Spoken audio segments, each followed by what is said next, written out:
Science knowledge only adds to the excitement, the mystery, and the awe of a flower. Evidence is evidence. It's public. Everybody can look at the evidence and assess it, and eventually, if there's enough evidence, come to the same conclusion. For newcomers and old-timers alike, the Chloe Sanctuary hopes to give you insight into the health and happiness of your companion parrots. We hope to help you build happy homes using reliable and proven tools. The best homes are built on a rock-solid foundation. And the best foundation for a happy home is the bedrock of science. When we stand on the shoulders of giants, the scientists who have worked long and diligently to understand our companions, we can reach new heights of understanding. And understanding is the key to success. I think treated, most of these birds have a good prognosis, and I would say What does avian veterinary medicine have to tell us about our feathered friends? How can we prevent illness, see the signs of disease before it's too late, and care for our birds through ill health? What light does behavioral science shed on their nature, needs, and hopes? How can the tools of behavior shaping make our homes happier for us and our companions? Shake. How can we deal with biting, screaming, or other misbehavior? What is it like to live among parrots? Let them roam around about you and share a life with them. How much freedom do you give them? What happens if you form a bond of trust with them? Watch and see what understanding their true nature can do for you. Come with us on a journey as we do more than examine a parrot's world. We live in it. Make some popcorn and bring in a few wood blocks. Let everyone have something to chew and a comfortable place to perch. Cockatoo is a presentation of the Chloe Sanctuary for Parrots and Cockatoos, a nonprofit charity dedicated to the empowerment of captive parrots and public awareness. I'd like to do a big shout out to those people who make this video cast possible. Cockatoo would not be possible without our patrons.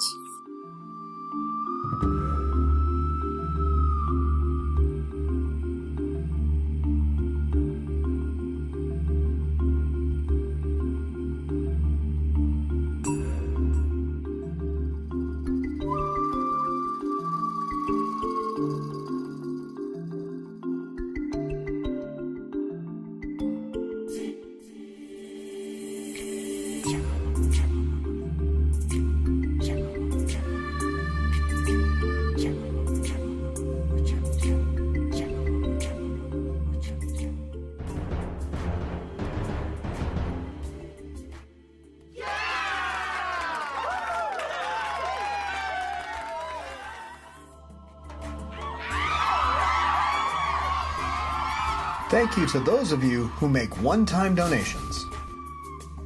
Without these patrons giving us of their hard-earned cash, we couldn't continue doing this podcast.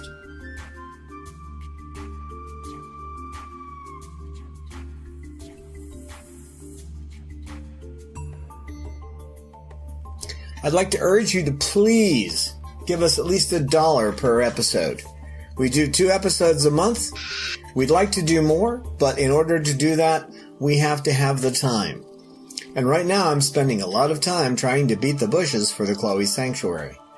It's not easy taking care of birds that are severely damaged, both emotionally and physically. So, please, I urge you, become one of our patrons. And I'm sure that Peaches would thank all of our patrons in person if she got the chance. We try to answer questions from our viewers as we can. If you are a patron, be sure to email us at patron@chloesanctuary.org, and your questions will take precedence. We always put our patrons first because they put us first.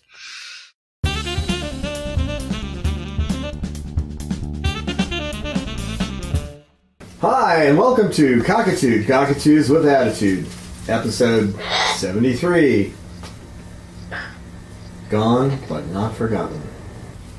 Well, we've been a sanctuary only now for a couple of years, but before, back in the old days, we did a lot of rescue too. And not only birds that we rescued, that we placed in homes, but also, we had birds that were ill and died on us. So we wanted to talk about those guys, didn't we? What do you think, Lucy? She's getting much more vocal. Hi, Cecil. Aw, Cecil's giving me the FaceTime. Hi, Cecil. You're a good bird, Cecil. You're a good bird.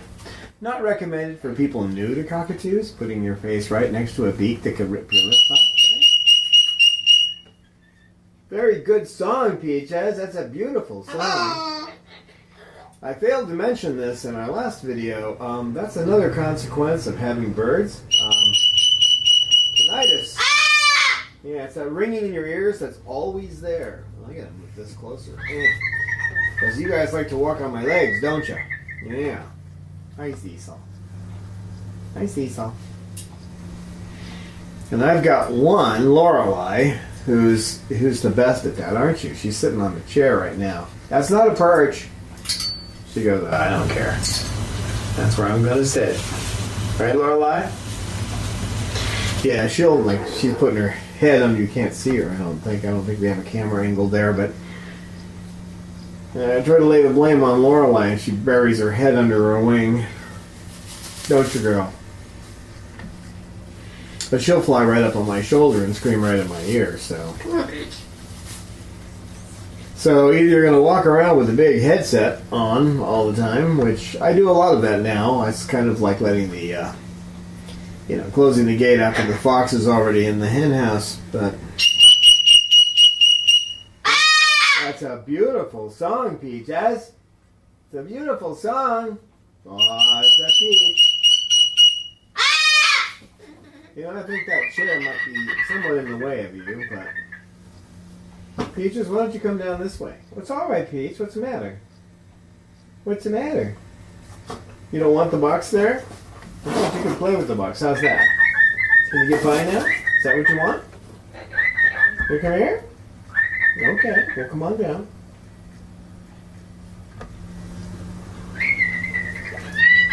So, from those days when we did rescue, what I think I remember most is that the majority of them came back.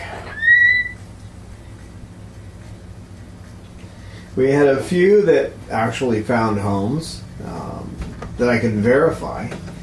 And when I say verify, is that no matter what kind of contract you have between you and a person who's adopting a bird, they'll find some way to wiggle out, or they'll find some way to bend the rules. Pretty much all of them were supposed to get back to us and let us know what's going on with the birds, and that would happen for a short period of time, and then all of a sudden it's dead silence.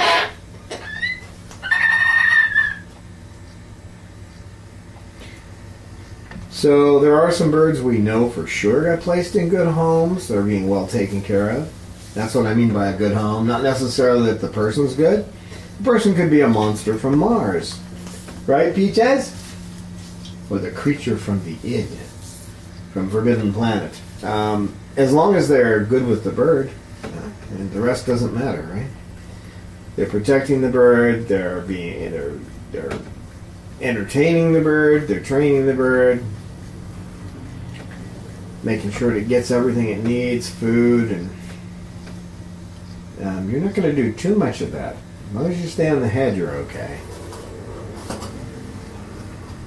Little one.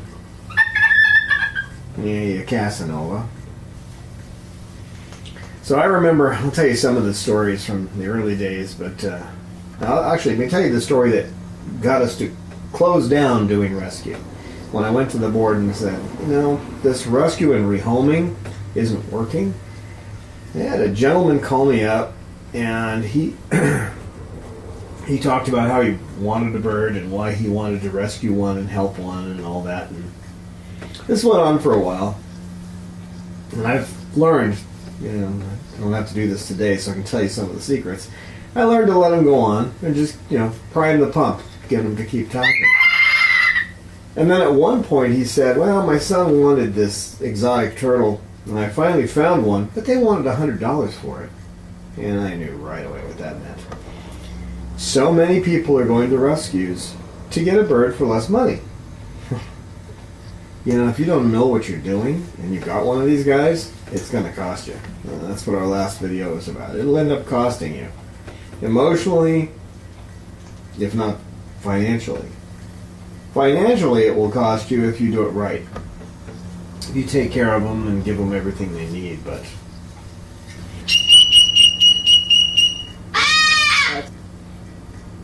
Let me bring up one of the most heartbreaking ones, which never actually came into the sanctuary, was in the sanctuary in that we had a foster parent caring for her.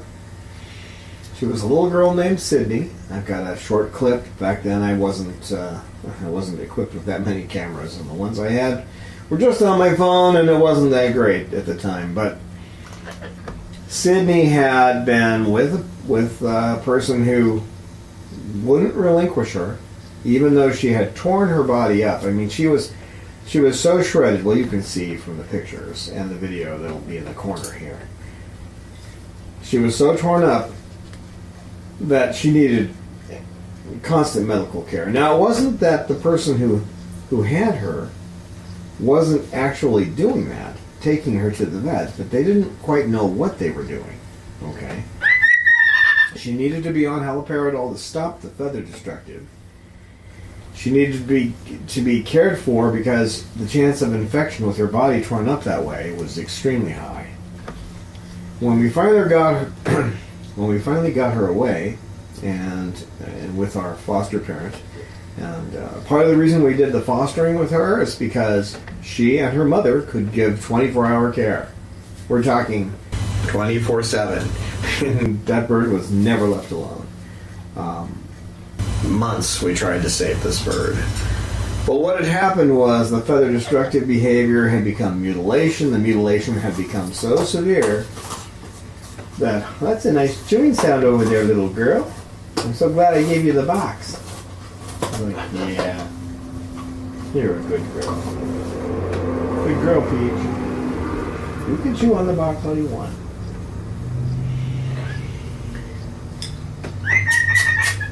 Pretty girl. That's a pretty girl. You want to come over here, I'll pet you. I will. If you want to be petted, you can come over here. Don't get too involved now. I'm not going to let you guys preen too much. Right in my lap, at least I can watch it. Lorelei's a female, he's a male, and he's the Elvis of the bird world, so. Right? Not any lower than the head. Just the head, not below the head. There you go. Finally got her looked at by Dr. Jenkins, and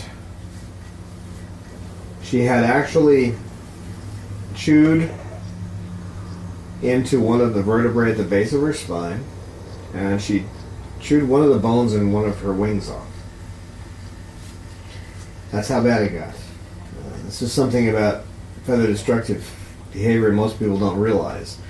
In almost every case, eventually it's going to become mutilation. And then the mutilation will lead to infection and death. And with all the care we gave her, we sunk about $3,000 into trying to save her life. What a cute little thing. You could tell she really wanted to live, too. She was just so full of life. And, but it was too late. She got an infection and she died.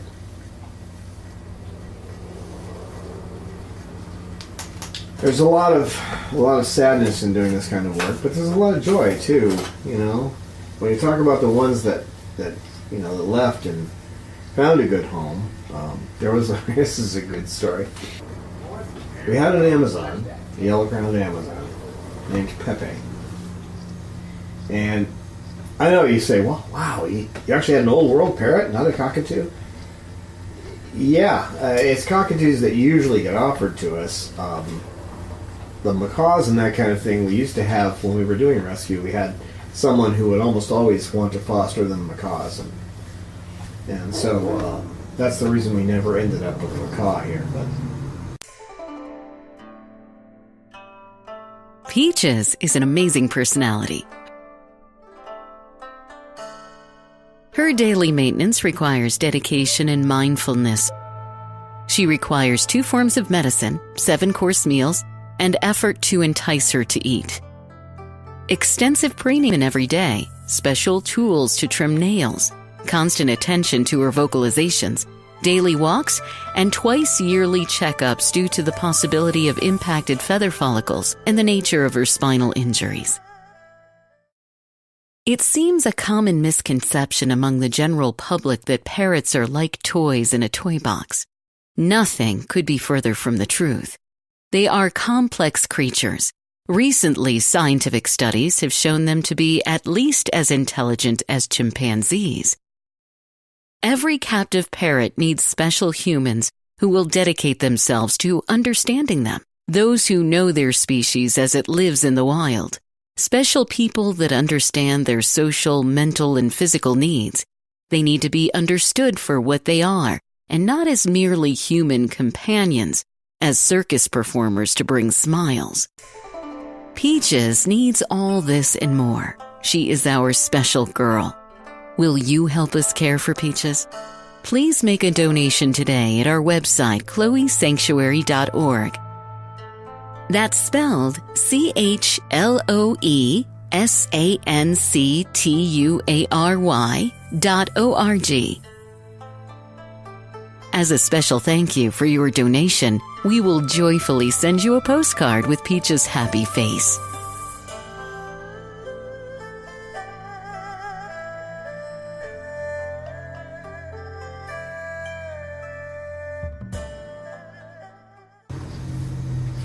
But anyway, Pepe came in, and he was one of those biters, and when an Amazon bites you, they tend to bite and then reposition the beak and bite again, and then reposition the beak and bite again. I kind of knew that behavior, so when he would nip at me, I would, and I don't suggest this in most cases, but I would twist my hand in a certain way with him that got my hand loose. And then I'd use my other hand to pick him up. And then if he lunged down at me, I would twist my hand in the same direction he was lunging. And that would throw him off balance. It only took about a week and he stopped nipping. And pretty much after that it was just nips. If I did something that he didn't like, he would nip me. Well, there were some rescuers locally. That situation has since changed, but there's some rescuers locally who had a bird that they wanted us to take because it had feather destructive behavior. It just developed it and it was getting worse. So I said, well, I don't have any room. And they offered to take care of a bird for us because they did that kind of thing too. And by then Pepe was good to go. So I made sure that they understood what toys he needed and the kind of food he ate and all that. About a month later, I get a call saying that there's a couple that wants to look at him. They want to adopt him. So I went over to this rescue place, and as soon as I opened the cage door, now I didn't look. Now see, I was talking to these people. Always pay attention to the bird. Always look at the bird first. But I was so excited for him to get adopted because he's a great bird. And funny, he talked like he was a 14-year-old from the Bronx. A 14-year-old girl from the Bronx. I don't remember all the words he used to say, but I mean, he had the Bronx accent and he sounded like a girl, and it was just funny. But so we got there, and I didn't look. I just opened the cage door, and he jumped out of that cage, and he chewed my arm right here. Right there. Right down to where you could see the tendons. And he just kept chewing. And here's this couple trying to find towels. They didn't have any towels where you could grab them, and there was nobody else around. We were in this room with no one else. So after about 3 minutes of getting chewed, I finally got him back in his cage, and then I went and got bandaged up, and bandaged myself up and cleaned up and came back. And then I opened the cage door again. And then he hopped on the floor and ran away. So by then we had a towel. We got him toweled, got him calmed down, got him out of the towel. And the couple was great. The guy was the studier. He was what you call the professor of the team. Hi, sweetheart. You gonna go ahead and sing for us? Go ahead and sing. You can sing. Very good song, Peaches. That's a good song, Peaches. Let's not get too much into it.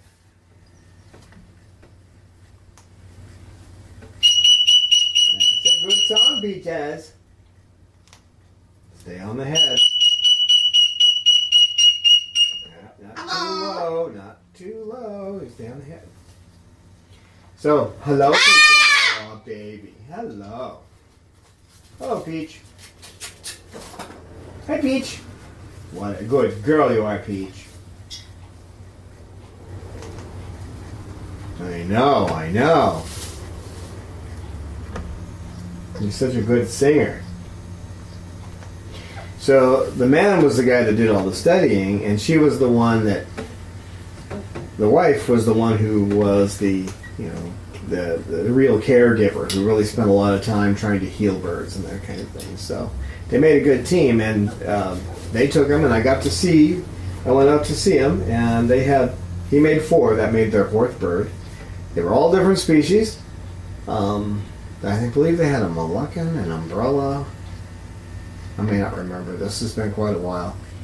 And then they had Pepe, and they had one other bird that was unusual, but I can't remember what it was. It's been too long. But anyway, he just fit in there just beautifully, and it was one of those times where you could really smile because you found a perfect place for him. And with 2 people that really knew things. I mean, these guys knew stuff. They had...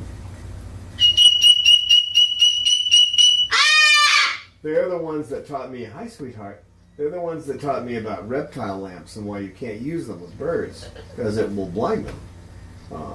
At first it will be temporary, but if you keep using reptile lamps on them, it will eventually blind them permanently. Well, come on over here if you want to come up. You can come up if you want to. You don't know what you want to do? Play with a stick? Whatever you want to do, sweetheart. So he was a real success story. He was fun. And of course, flighted. He used to fly around all over the place. And I'm guessing, and there's no way to know, the reason that he chewed me up so badly was because I took him somewhere and they ignored him. They just left him sitting there and didn't give him the things that he expected. And of course, he'd gotten quite a bit here. So this is another problem too. If you do care for them properly, hi guys, if you care for them properly, there may be, down the line, if somebody else isn't giving them the same level of care, then there can be problems from that. So, if you're doing rescue and you have a large facility and you've got a lot of birds and you're turning them, you're getting homes for them. I don't like doing that kind of thing anymore, but if the organization's big enough and they've got enough volunteers, they can do that. Then you can give them minimal care, make sure they're happy enough, but when they move into their new home, they'll be a little happier. That might be the best way to approach it. I don't know.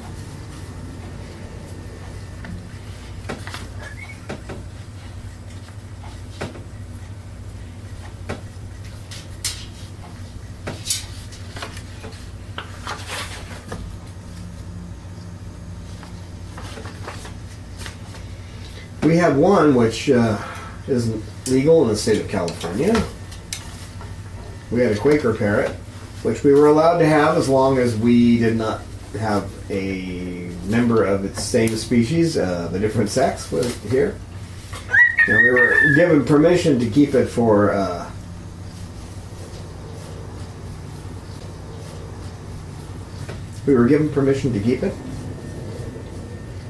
as long as it was not bred and was never given out to anyone. So that was actually our first sanctuary bird because it was never going to be rehomed. Well, one of the board members took it home, and Lola was quite the bird. And of course, our board member Karina, she just loved that little bird, but it had some kind of a neurological problem.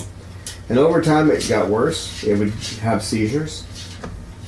And eventually it died. We never did find out exactly what it was that caused it. There are a lot of potential neurological issues that these birds can get in captivity, but we never determined what that was. It was interesting to have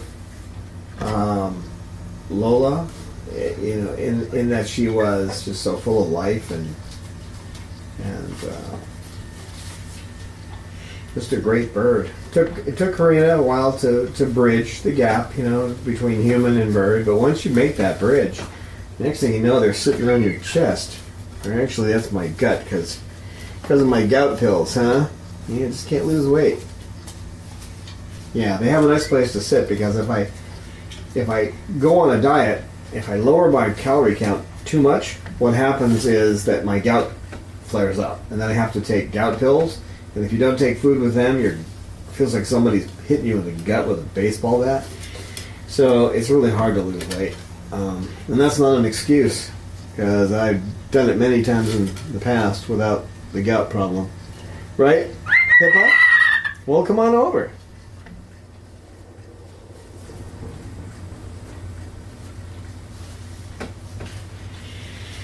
So we actually got a couple of Alexandrian parakeets. And people in the United States think of parakeet, think of a budgerigar, the little bird that they sell way too cheap at the store. These bird stores, and they're common to find in a lot of places. A lot of them are just, they're actually given out to children as an Easter kind of present or toy, and of course, children don't know how to handle them, and because of the way these birds breathe, since they have no muscles to inhale, it's quite frequent that people go back saying, "Oh, the bird just died. We had it, just got it yesterday and it died." Well, yeah, because you were holding it too tightly. That's about as tight as you want to hold a bird. Okay, I have my hands on him, but you don't want to go any tighter than that, because they can't breathe. But we had these two Alexandrins, and they ended up in a home, and there were some issues over time, and I don't know if the lady still has them or not. But they're interesting birds. They get their name from Alexander the Great, so you kind of get an idea how long they've been around in captivity. And they're still wild.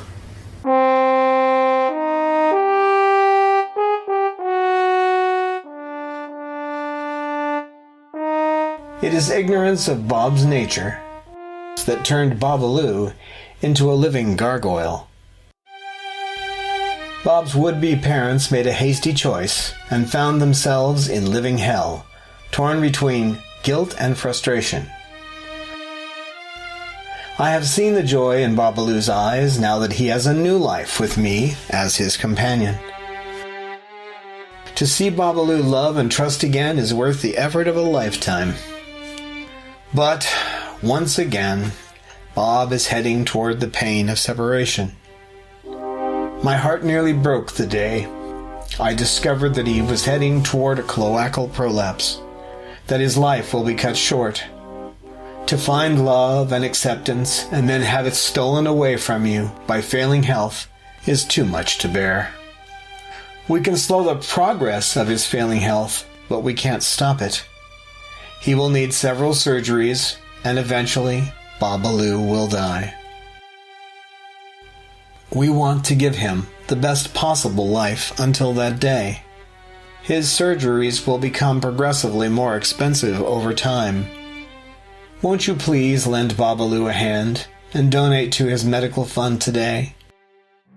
Our donation button is on our webpage at www.chloesanctuary.org.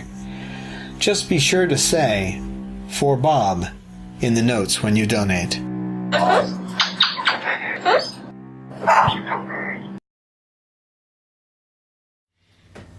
We had a Barabans parakeet that a foster parent took and adopted, and I called him Bandit, but I think the real name was Peekaboo. But they got the little band across their eyes like a raccoon. But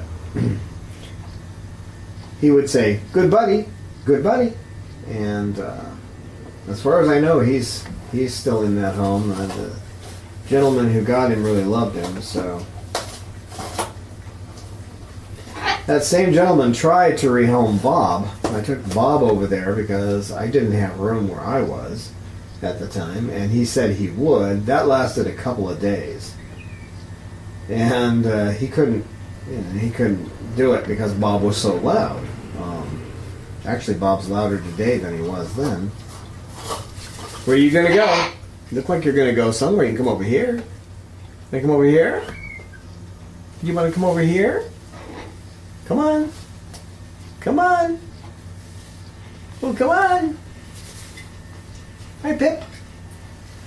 Hi, Pip, Pip. Yeah, hi, baby girl. Hi, baby girl.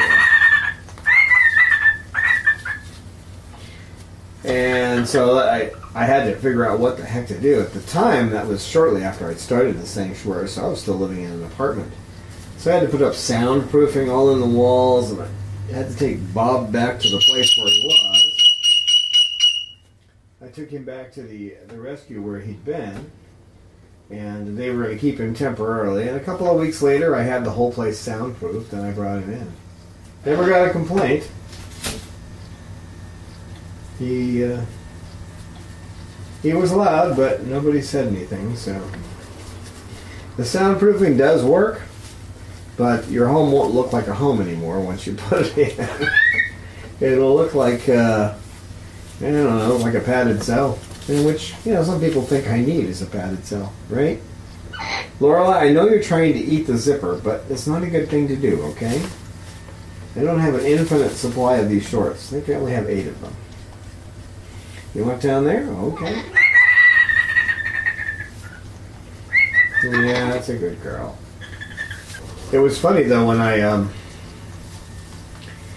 brought Bob to the sanctuary, which of course at that time the sanctuary was just an apartment, but I also brought Snowball home at the same time, and so I brought those birds in at the same time. And Murray, the African gray, she said something to me when I was getting ready to leave. Just after I brought them in, because I brought them in, I got them situated, and I had to go out and get some stuff. And she looked at me and she called me a S bird, and she never used that again. She called me a cockabird, and I looked at her, and she just kind of did this, where they fluff and they make their feathers go out. They call that rousing. And looked away from me like, what are you bringing 2 cockatoos in here? There's no sanity when you have all these cockatoos around. Mary's another one too.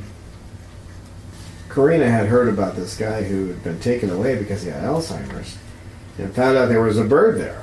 So he was an older guy, I'm an older guy, so it just kind of worked for me to take him. Murray and I struck it off right off the bat.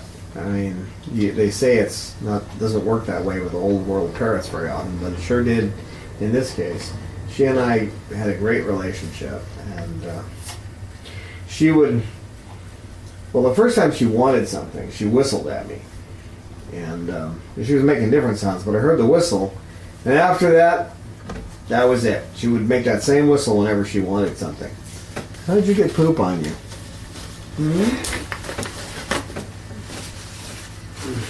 Here, now it's on your head.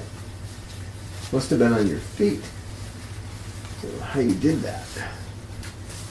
There you go. Is it on your feet? Must be on your feet, and then I got it on your... Yeah, it is. Okay. Well, you stepped in some up there, I guess. Let me clean your foot.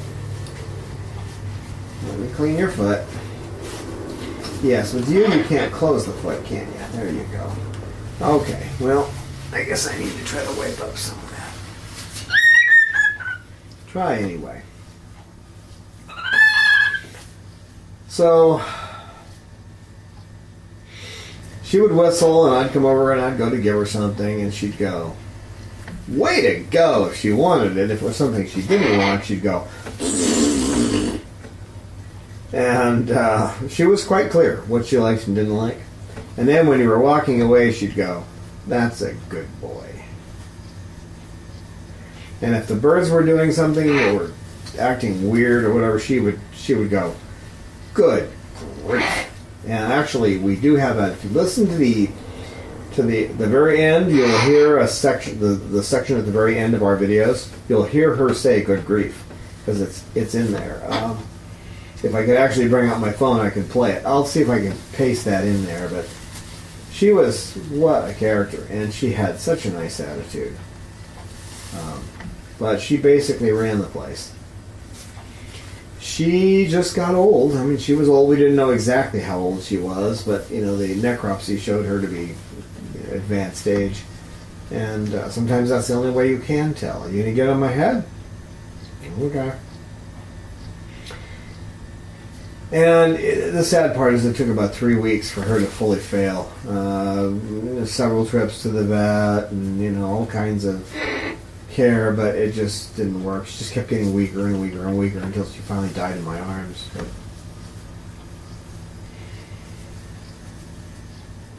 we actually found what we thought was a good home for Snowball, and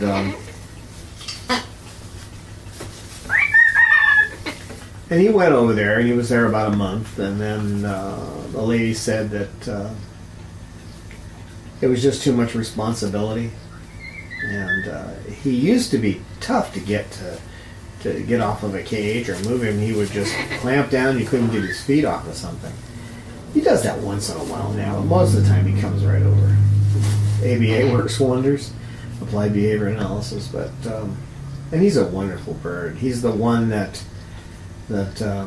Chloe and Snowball were a number for 5 years, so she can't have babies, and I saw no reason not to allow them to mate, especially since Chloe was insistent on it, was losing weight and sitting on the bottom of the cage, and it was horrible. So anyway, he went over there for about a month, and then she said she couldn't take it. It was just she couldn't take all the responsibility, so I took him back, and then 3 weeks later, right around Halloween, or just before Halloween, she said, "I can't live without him," so she took him again, and then she brought him back again. I mean, I'm glad to have him around. He's a great bird, but they are a huge responsibility, and you think you can handle it, and then you just realize there's just so much that you need to do. Like this little one right here. I mean, she's got brain damage from the lead that she actually ingested, so you don't see too much metal toxicity in these guys. What are you doing hiding over there, Peach? Oh, you playing? Okay. She gets a piece of wood and she gets up against there and against the couch and chews that wood, don't you, baby? Don't you, Peaches, beautiful girl? That's a beautiful girl. I don't think she likes these videos too much because she doesn't get as much attention as she generally does. Uh-oh, easy, it's okay. It's okay. It's alright. So, I call them boomerang birds. I should call them Aussie birds because you send them out and they come right back. A double yellow-headed Amazon named Marley, who found a good home, and we were a little nervous about it because the person who took Marley, the woman who took Marley, didn't own her own home.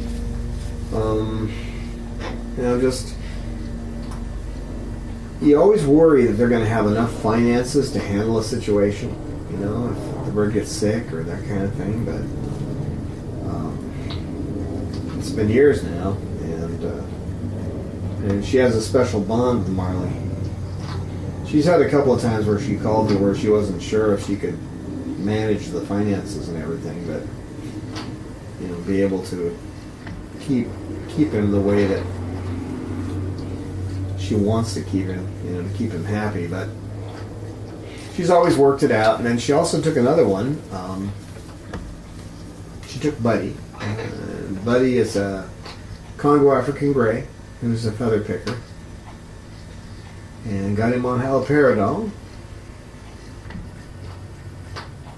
That's another situation where we lucked out and found somebody who really cared and was willing to actually do the work necessary to keep the birds happy. And it's tough when you have a bird like that and you have to get someone to agree that they're going to give them that medicine twice a day, because that means for the rest of your life you're giving medicine twice a day. Around here, I give 10 birds medicine twice a day. In fact, it's about an hour away from their evening dose. And we tried to rehome Cause. Again, this is back when we were doing the rehoming thing, and you figure if you rehome a bird, you get a bird in a nice home, then you can turn around and bring in another bird.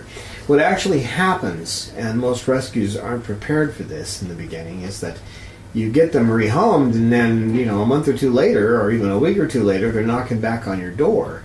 The people are like, "Oh, I can't do this," and now you've brought in new birds, and you don't have a spot. So it's not a good thing. So you have to leave a number of spots open if you're going to do the rescue and rehoming thing. Because if you don't have a spot, and you got somebody who says, "I got to bring this bird back now," what are you going to do? We've only gotten into that situation. Back then we got into it like once a month. It was just horrible. Because you bring them in, you get them back to life. Like this little one, she was all torn up when she came in here. But she's looking good now, and her attitude's pretty good. Yeah, you've got a pretty good attitude, don't you, baby?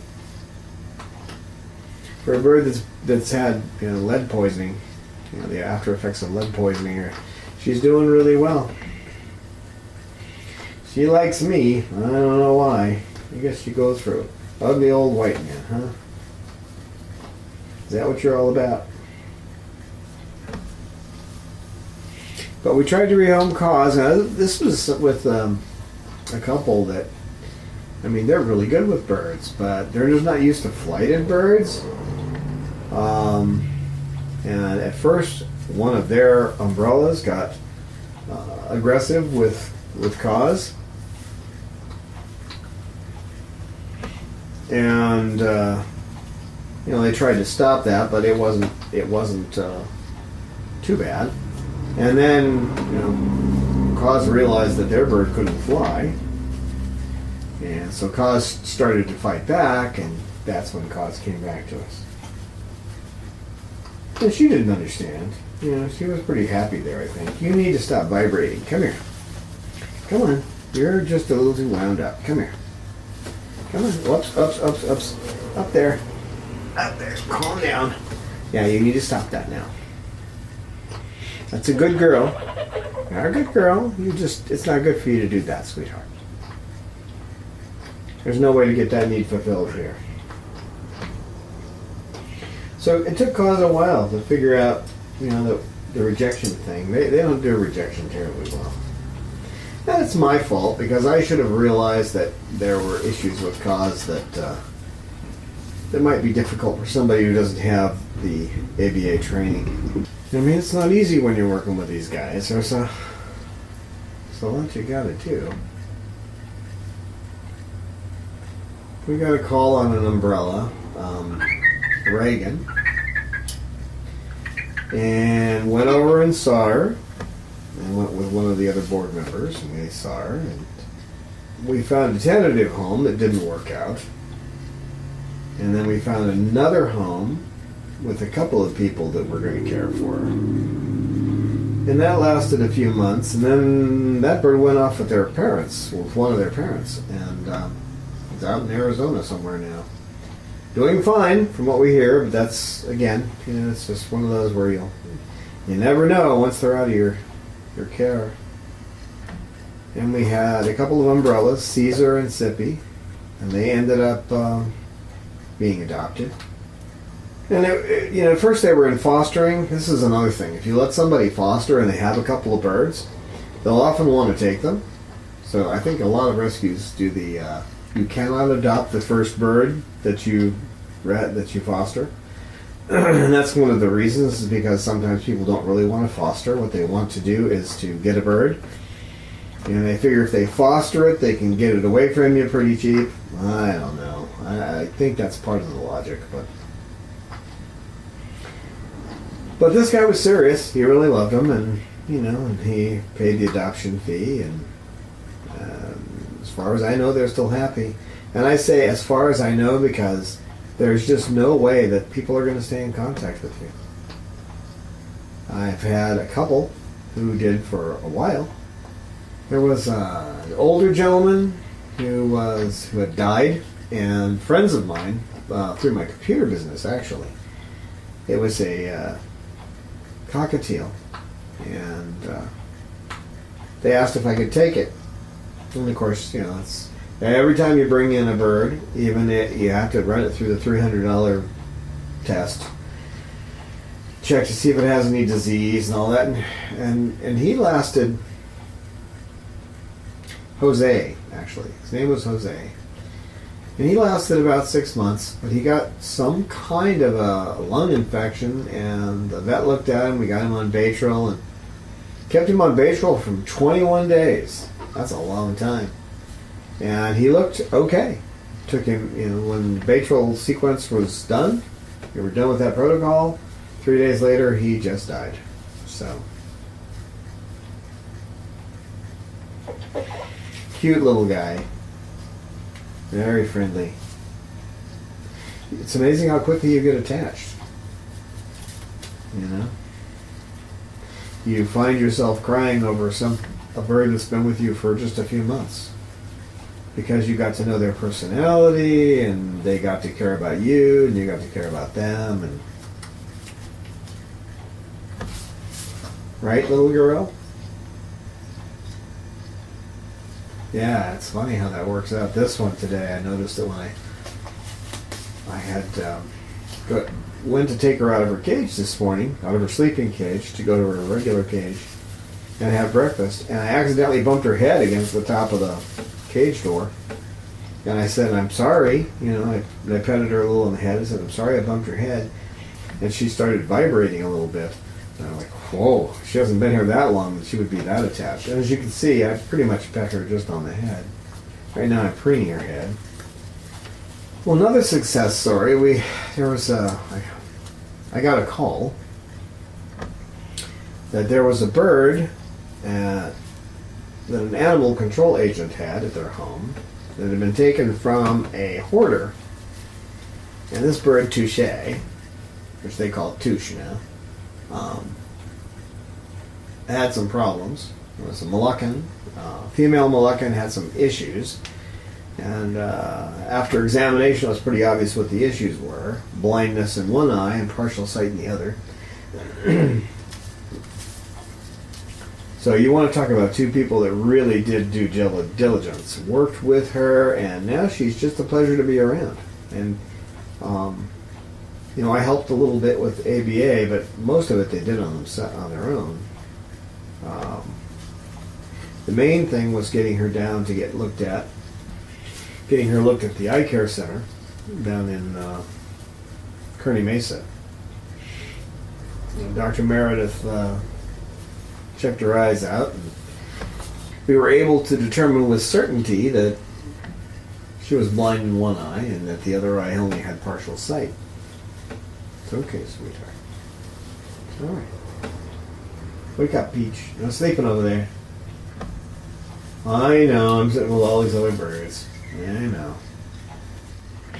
And so they learned that they could only approach her with one particular hand. You can only use I believe it's your left hand you can approach her with. I don't see her that often. I do occasionally take her down for them, since they both work during the day. I take her down to the eye care center to have her eyes checked out. But you talk about working with a bird and figuring out all the angles, and just what a pleasure that bird is. They did a great job. did a great job with Touche. And they have another one, Willa, they've done tremendous work with as well. I mean, this is a bird that was traumatized. The last person who had Willa committed suicide right in front of her with a shotgun. Fun, huh? These birds, they can't handle a lot of stress, and that's pretty stressful. But they've done great. They've done great with both those birds. Well, it was before this wasn't associated with the sanctuary, but I bring her up just to point out that these guys can really work with birds that have severe needs. So.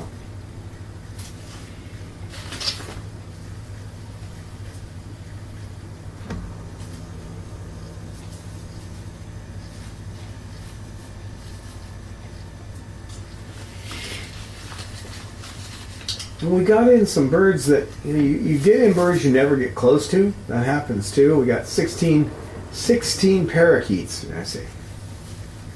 We got 16 budgerigars in one time, and one person ended up taking them, and one foster parent, and finding homes for all of them. That's a large project to do, but. You find a good foster person, you want to keep them. We had luck a few times, but keeping foster parents around that really are willing to take things on is a tough one. But you do get birds like that. We got 3 Myers parrots in the same kind of way. If we didn't take them in, they were from hoarders. So if we didn't take them in, we didn't know what was going to happen to them, so we took them in.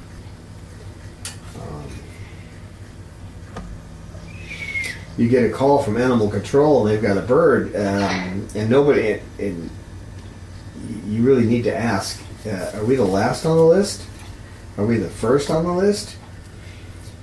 And the reason you need to ask that is because if you're the last on the list and you don't take that bird, there's a good chance that bird's going to be euthanized. So we took in a few that way and then found homes for them.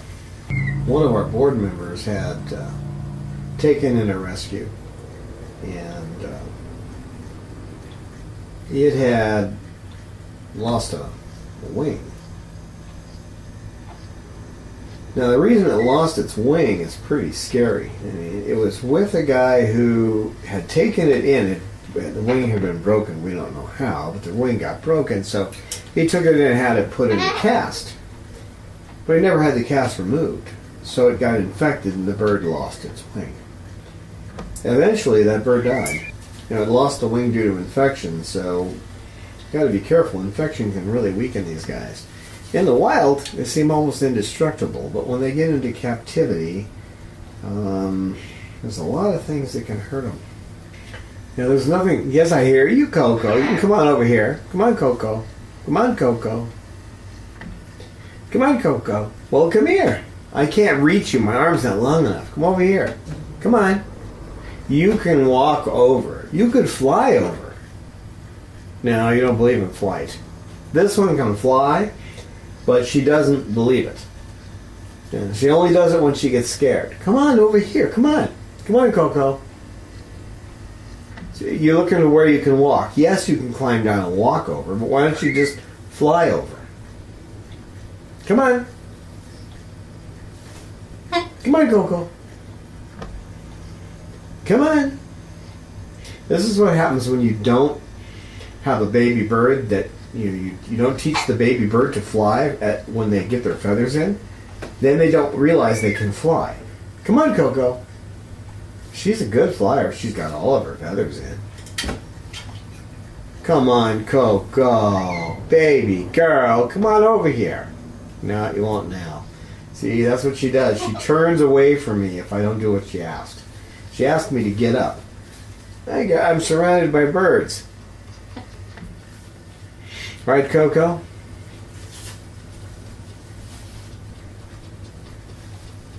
Yeah, of all those birds, and there's a lot more too, but those are the ones that come to my mind. Of all those birds, the one that I feel the best about is Pepe, because I got to see, I knew the two people who were involved, and I understood their dedication. I got to see the birds that they had in their home, and they were living in like a big trailer, but on a lot of property. I see you going up there. And, but when you walk in there and you see how those birds were just treated, and, they were all fully flighted, and the protection and care they had for them, just amazing. And these people researched everything.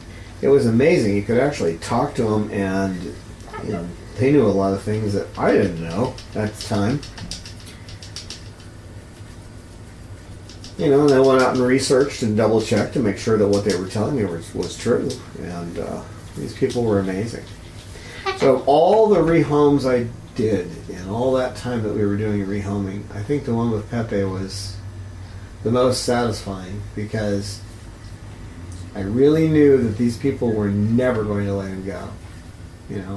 Sickness can cause it. We constantly get calls from people who say that, I've got a bird, and I've had it for 20 years, and I'm getting sick now, I'm old, and I'm like, I know how that is. I'm not exactly a young man. If I had the facilities, if I could, if there's some way we could keep hundreds of birds and successfully find homes for them, and have a small section where we had birds that couldn't find homes, the ones that had the real problems, the severe feather destructive behavior, like this one, you can hardly even tell now. Or this one. Well, you can still tell, she's got her feathers down her back now. What's with this one sticking up? Huh? What's with that one? I don't think she's going to get the ones on her chest back. I think that's too late, but even that one, with her feather destructive behavior and her 6 fused vertebrae in her neck, and she's got a little arthritis in her back. There's two swivel joints. They're very tiny. They don't move much in a bird's back, but those have arthritis. Right, Peach? Good grief, join the party. You're sleeping over there. You sing and then you go to sleep? Do you?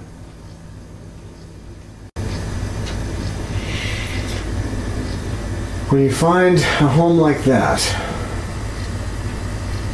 it's worth it, but there's a lot of heartbreak in between.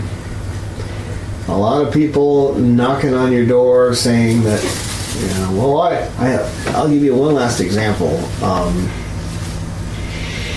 of dealing with people, right? I had a lady who wanted to adopt an umbrella cockatoo, what she was looking at. We hadn't got to the point where it was face-to-face yet. This was over the phone. And I said, well, we're going to have to take our classes. It's going to take you you got to come for a couple of 2-hour classes, and we're going to teach you some basics. And she said, well, I had an African gray for 8 years. And I said, well, that doesn't mean that you know how to deal with a bird. Just having one doesn't prove anything. And got me, cause. And she said, well, I had one for 8 years. I said, well, I've had a car or a vehicle since I was 18 years old. That doesn't make me a car mechanic. And she hung up on me.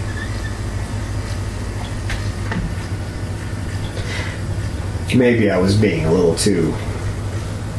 I have a tendency to be blunt. But just because you live around something doesn't mean you understand it. You could live by the ocean, and there's tons of fish in there, but that doesn't mean that you're an ichthyologist. That doesn't mean you study, you're qualified as a biologist that studies fish. And I know that I'm always learning. It's something that there will, with these guys, I'll be learning for the rest of my life. And maybe I do have the applied behavior analysis down pretty well, but I just bought another book. It's called Animal Training 101. I got to listen to the lady who wrote that book, who's a world-renowned animal trainer. And it's not specifically about birds, okay?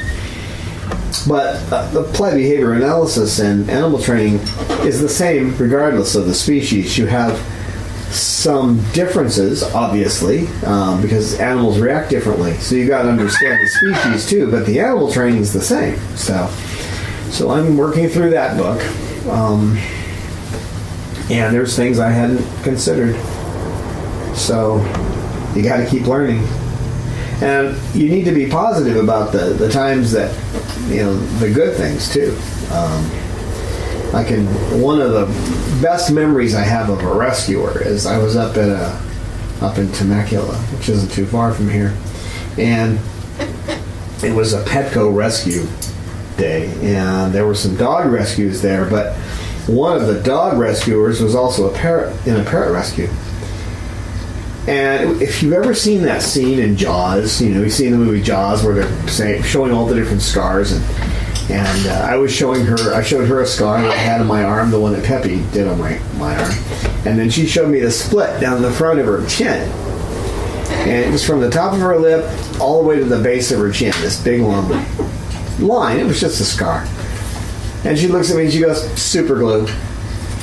I said, really? She goes, yeah, super glue works great. She says, they make something that's specifically for skin, but super glue works fine without it. And very good, salamander. That's a lot of feathers and dust in the air. Thank you. Hi, Lorelei. Good, salamander. Good boy.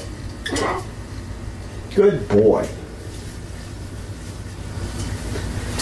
And she told me that bird, the Moluccan that did that to her, had a history of biting people. She'd been sick, and she was sitting in a comfortable, one of those big old comfortable lounge chairs. That's kind of like the chair that gave me my hernia. Well, actually, I gave myself the hernia by lifting it up into the dumpster. But anyway, she said she was sitting in that. She was sick. She had the flu really bad. And she fell asleep. You know how you do when you pass out when you're sick. And when she woke up, she felt, there was blood running down her face, and this bird had split her lip. So she got up, wandered over and put the super glue on it. And like she said, you never tell a doctor how you managed to do that. She said, I've never even had to go to the doctor on that. The super glue works fine. But that's the bird that she trusts the most now. She worked with it, and developed a relationship. And now she trusts it 100%. And I want to make a couple of notes, too. Now, I'm not bringing Bob into these right now. But I have a plan, and I'm working it out. See, I try not to ever just give up. And even though he's sick, because of his cloacal prolapse and his attitude's not good, what I've been doing is getting him in here with a small amount of birds, and if he starts acting up, like he's going to attack a bird, or if I have to get up and deal with an issue, I throw this over him. I just cover him up. And then I go do what I need to do. Or if he's having a moment, I just keep peeking in there until he finally calms down, let him back out again. If it's to go and deal with a bird, in other words, if I have to get up and deal with something, he might attack somebody here. So I cover him so he won't do that. Also, when I bring him in, I'll bring him in, cover him up, and then bring in Chloe, because usually he's in the same room with Chloe. That's usually Chloe, Snowball, Cecil, and Peaches and Sugar in here at the same time. So it's working. Okay, it's a workaround, and it's working. So I'm also got him going back into his big cage in the living room for part of the day. But as soon as he starts that high, we're talking, I've clocked it at 135 decibels. It's loud.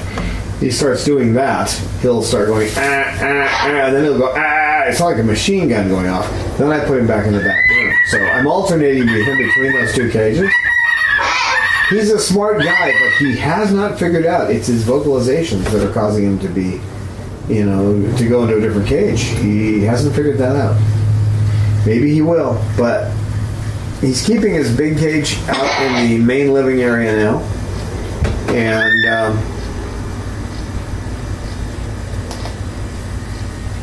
he gets to spend time in there until he starts his screaming. So, hi, Peach. So if by any chance the people who adopted Pepe, I don't have your number now, if you happen to be watching this video, please give me a holler. You can find us on Facebook, or you can, our website has a phone number you can call. And I'd just like to hear how it's going.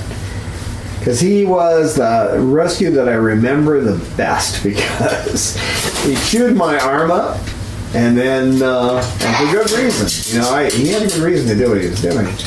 And then he just went to a wonderful, loving home. So,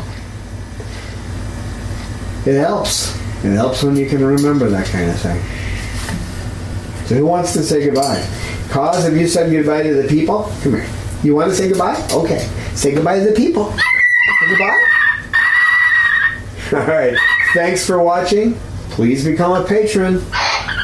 Come join with us. No, Coco. No, Coco. No. Leave the camera alone. Thank you. Put your tail right in front of it. Yeah. Please join with us. Become a patron. And we have regular meetings every month. And you can join us on Zoom and chat with us. We have some irregular meetings like that too.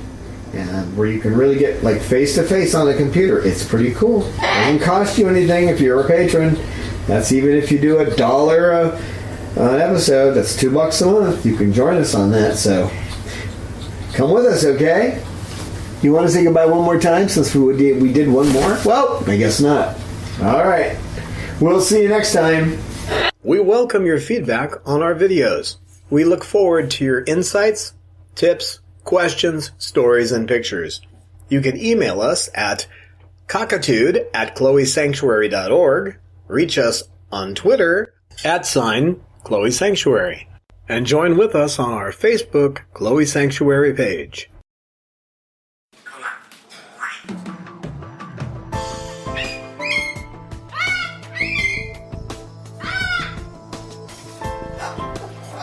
Science knowledge only adds to the excitement, the mystery, and the awe of a flower.